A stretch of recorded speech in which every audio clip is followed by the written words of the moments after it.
топқа бөлінетін боламыз.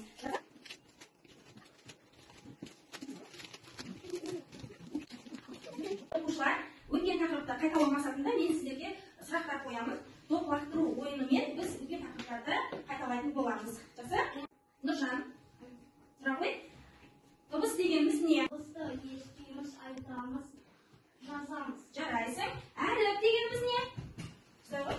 Әріп дегеніміз не? Жазамыз. Дұрыс айтасыздар. Дауысты дыбыс дегеніміз не, Әлия? Дауысты дыбыс ешкімдегісіз шығып айтылатын дыбыс. Тамаша. Буын дегеніміз не? Сізге қанша дауысты дыбыс болса, сонша буын болады. Жақсы. Келесі. Е қандай дыбыс? Дауысты дыбыс. Тамаша. Т қандай дыбыс? Дауыссыз. Әрине, Т дауыссыз дыбыс. Ана деген сөзді буынға бөлеміз.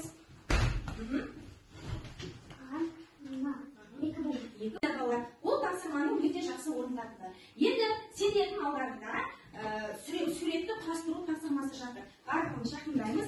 Қандай сурет қиындыларында қандай сурет шығады екенін қарастырамыз.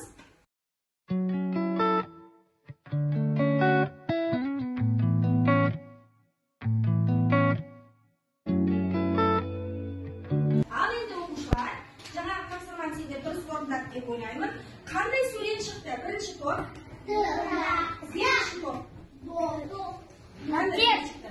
Сендерде? Иә. Ал осы суреттегі сөздер қандай әріппен басталады?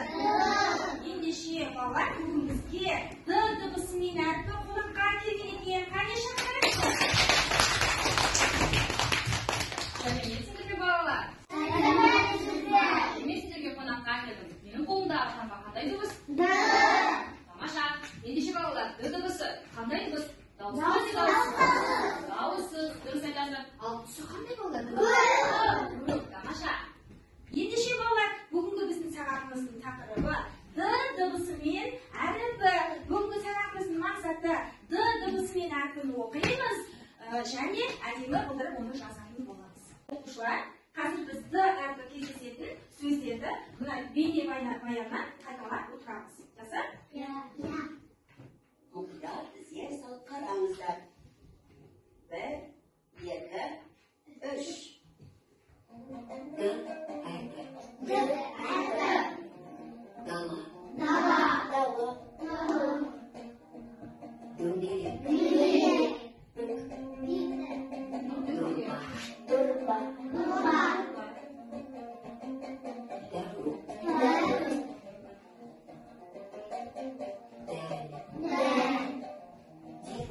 Диірмен. Дастархан.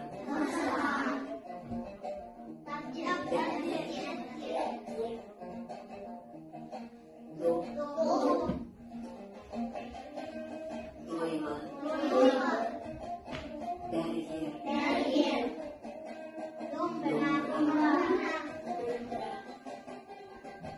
Ал жақсы оқушылар, осы Д әріпі кездесетін сөздерде Д дыбысы сөздің қай жерінде кездеседі екен? Мысалы, домбыра. Қай болуға білейікші? Домбыра. Неше бөлік? Д дыбысы сөздің қай жерінде кездеседі? Және сөздің ортасында кездеседі? Мысалы, орындық деген сөз болуға бөлек. Осы жерде неше буын бар? 3 буын бар. Нешінші буында? Үшінші. Демек, Д дыбысы сөздің қай жерінде тұр? Сөздің ортасында. Демек, балалар, Д дыбысы сөздердің басында кездеседі және сөздің ортасында кездеседі екен. Оқушылар, оқулықпен жұмыс жасаймыз. Біздің әліппе кітабымызда жоғары тапсырма бар. Тыңдалың. Қазір сол тапсырманы орындайтын боламыз. Тыңдаймыз. Дос болсаң, берік бол. Досыңа серік бол. Қайталаймыз. Дос болсаң, берік бол, досыңа серік бол. Ойындар, дос дегеніміз кім? Сендерде достарың бар ма? Достар қандай болу керек бір-бірімен? Достарды ренжітуге бола ма? Достарды ренжітуге болмайды. Досқа қандай жағдайда көмектесу керек? Дұрыс айтасың. дәптerdегі сөздерді, жаңа сөздерді буындап оқимыз, таныс сөздерді тұтастап хормен оқимыз. Жақсы? Ал кеттік. 1, 2, 3.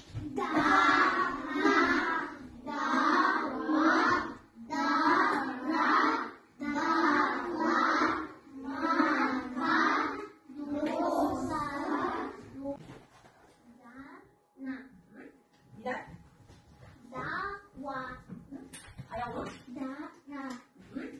Лашын. Нұржан. Ақылбек. Дос. Дұрыс. Отыра ғой. Әдісімен өз-өздеріңді бағалайсыңдар. Қане барыңыз орныңыздан тұрып, бейнебаяннан қайталап, сергелдеу жаттығуын орындаймыз.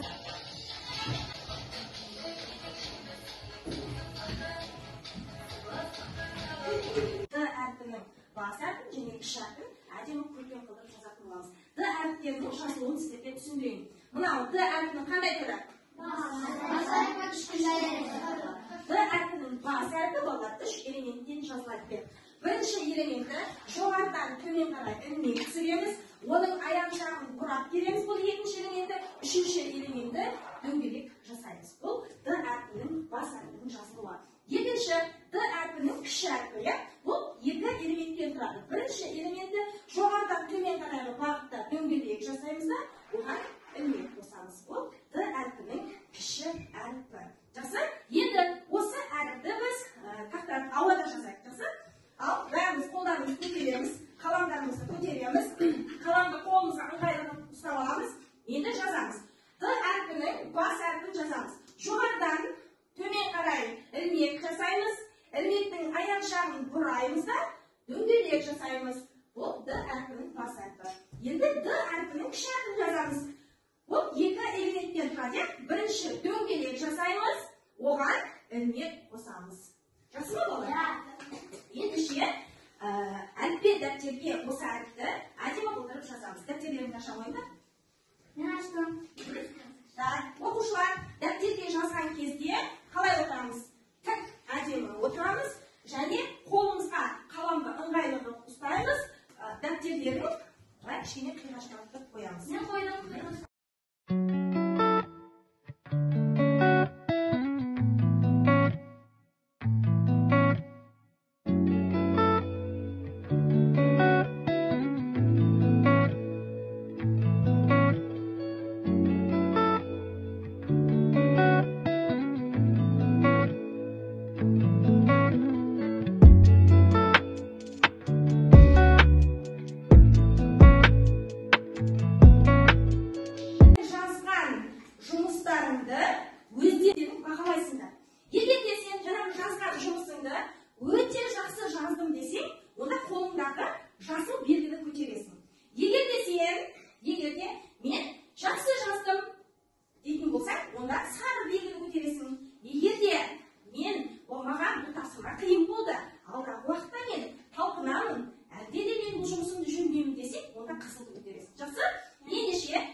Топтық жұмыс жасағанды білеміз ғой, иә?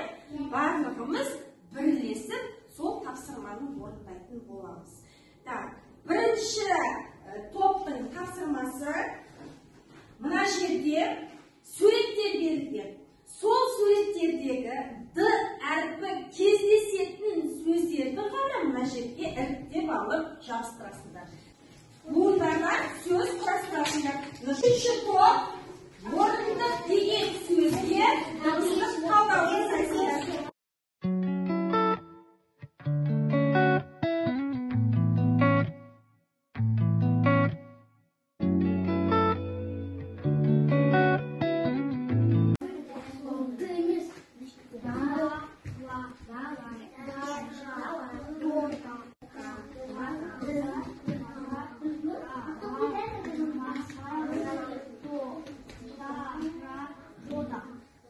Егер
Жақсы. Мынау не деген сөз?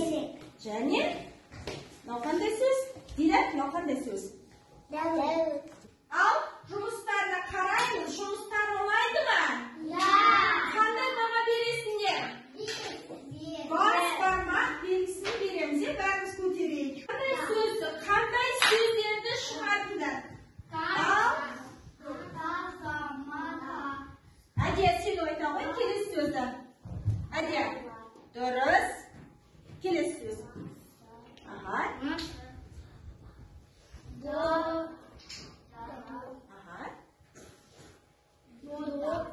Ода. Тамаша. Ал енді екі топ. Мына оқушылардың тобын бағалаймыз. Қалай бағалаймыз? Міне балалар, сендердің алдарында үшінші топ өздерінің жұмыстарын қорғап алып тұр, иә? Бұлар орындық деген сөзге дыбыстық талдау жасаған екен. Ал Гүлайым айта ғой, о қандай дыбыс? Дауысты дыбыс. Тамаша. Р қандай дыбыс? Дауыссыз дыбыс. Тамаша. Аңғарай? Дауысты дыбыс. Так. Аңғарай?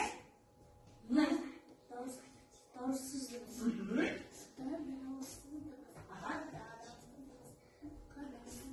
Тамаша, жарайсыңдар. Басқармақтарын тұрып қалай бағалаймыз? Кәне көрсетеміз. Тамаша. Оқушылар, бүгінгі сабағымызды қорытындылайық. Қандай әріппен біз таныс болдық? Д әрпімен таныс болдық, иә? Мынау Д әрпінің қандай? Бас әрпі? Ш. Иә балалар? Д дыбысы қандай дыбыс екен? Дауыссыз. Тамаша, дауыссыз дыбыс. Д дыбысы сөздің қай жерінде кездеседі екен? Ортасында, басында. Тамаша, Д әрпі созыла ма? Созылмайды. Д әрпін айтқан кезде өкпеден шыққан ауа кедергіге ұшырайды. Сол себепті ол қандай дыбыс? Дауыссыз. TikTok әдісімен сабаққа кері байланыс беретін боламыз. Жақсы? Егер де сабақ сендерге түсінікті болса, тапсырмаларды түсінікті орындай алсаңдар, сабақ сендерге ұнаса, онда алдарында жатқан мынандай жүрекше белгімен көтересіңдер. TikTokта біз ұнаған затқа, ұнаған дүниеге лайк басамыз ғой. Демек біз сабаққа лайк басамыз, жүрекшелермен сабақ ұнаса, жүрекшені көтереміз. А егер де сабақ ұнады, бірақ та менің бір пікірім бар, менің бір мұғалімге сұрағым бар дейтін болса, онда сен мынандай хабарлама деген белгіні көтересің. Егер де сабақты саған түсініксіз болса, мұғалімге және сыныптастарға сұрақтарың болса, онда мынандай қарпін белгісін көтересіңдер. Жақсы? Сонымен балалар, сабаққа кері байланыс жасаймыз. Сабақ сендерге ұнады ма? Ал көтереміз. Біреуін ғана көтереміз. Ендеше мына қалашықтарға әкеп салып қойды.